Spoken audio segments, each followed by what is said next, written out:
મિત્રો, તમે આ સરકારની માનસિકતા જુઓ। આજે એસટી કેટેગરીના જે બાળકો બીએ બીએસસી કરે છે, નર્સિંગ, ફાર્મસી કરે છે, જેવા વિવિધ કોર્સો કરી રહ્યા છે, આજે તેવા બાળકોને 2025-26થી આજ દિન સુધી સ્કોલરશિપ મળી નથી। ગત વર્ષે પણ અને અગાઉ 2-3 વર્ષ પહેલા પણ આ સરકાર આ જ કરી રહી છે વર્ષોથી। આજે સરકાર મોટી મોટી વાતો કરે છે, બેટી બચાવો, બેટી પઢાઓ, પढ़ेगा इंडिया, तब तो आगे बढ़ेगा इंडिया, ભણશે ગુજરાત, આગળ વધશે ગુજરાત। પણ જ્યારે આ ડબલ એન્જિનની જે સરકાર છે, જે કેન્દ્રમાં અને રાજ્યમાં, આજે કેન્દ્ર સરકાર દ્વારા ગુજરાતમાં જે સ્કોલરશિપ બાબતે જે ગ્રાન્ટ ફાળવવામાં આવે છે, કેન્દ્ર સરકાર દ્વારા 1 રૂપિયો પણ આજ દિન સુધી ફાળવવામાં આવ્યો નથી। રાજ્ય સરકાર આ બાબતે કોઈ નિર્ણય લઈ શકતી નથી, જેના લીધે ગયા વર્ષે પણ ઘણા બાળકોએ પોતાનું શિક્ષણ અધૂરું મૂકી અને એ લોકોએ શિક્ષણ છોડવું પડ્યું હતું। આ વર્ષે પણ આ જ પરિસ્થિતિ આવી રહી છે। શું અમારે સરકારને દર વર્ષે ઊંઘમાંથી જગાડવા પડે છે કે બાળકો આજે એસસી એસટી ઓબીસી તમામ સમાજના આજે લાખોની સંખ્યામાં 9 લાખથી પણ વધુ બાળકોની સ્કોલરશિપ આજે પણ લટકતી તલવારની જેમ લટકી રહી છે।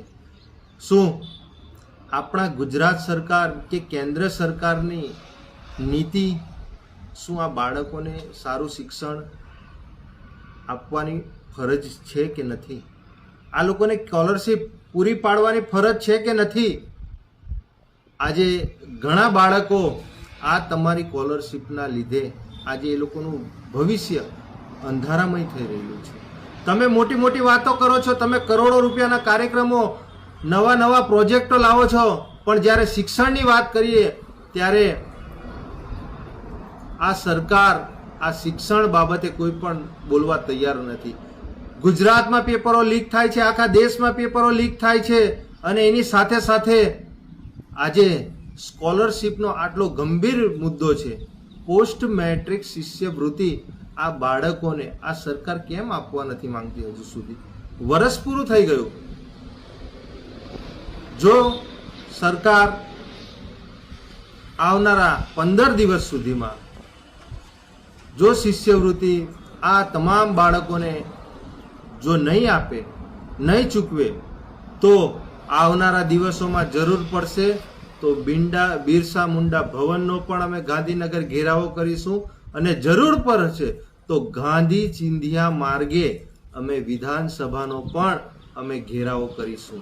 એટલે વહેલામાં વહેલી તકે ગુજરાત સરકાર અને કેન્દ્ર સરકારને નમ્ર વિનંતી છે કે ઉચ્ચ શિક્ષણમાં જે વિદ્યાર્થીઓ જે કોર્સ કરે છે કોલેજોમાં, એમને વહેલામાં વહેલી તકે શિષ્યવૃત્તિ આપવામાં આવે। અને આ સરકારની જે માનસિકતા છે આદિવાસી સમાજ વિરોધી, કે આદિવાસી સમાજના જો બાળકો ભણશે ગણશે તો એ અમારી સામે અવાજ ઉઠાવશે। ક્યાંક ને ક્યાંક અમને એમ જ લાગી રહ્યું છે કે આ સરકાર જે આ શિષ્યવૃત્તિ આજે 1 વર્ષ થઈ ગયું પણ તેમ છતાં નથી આપતી, એટલે આ સરકાર આદિવાસી વિરોધી છે। એની માનસિકતા એ પ્રમાણેની અહીંયા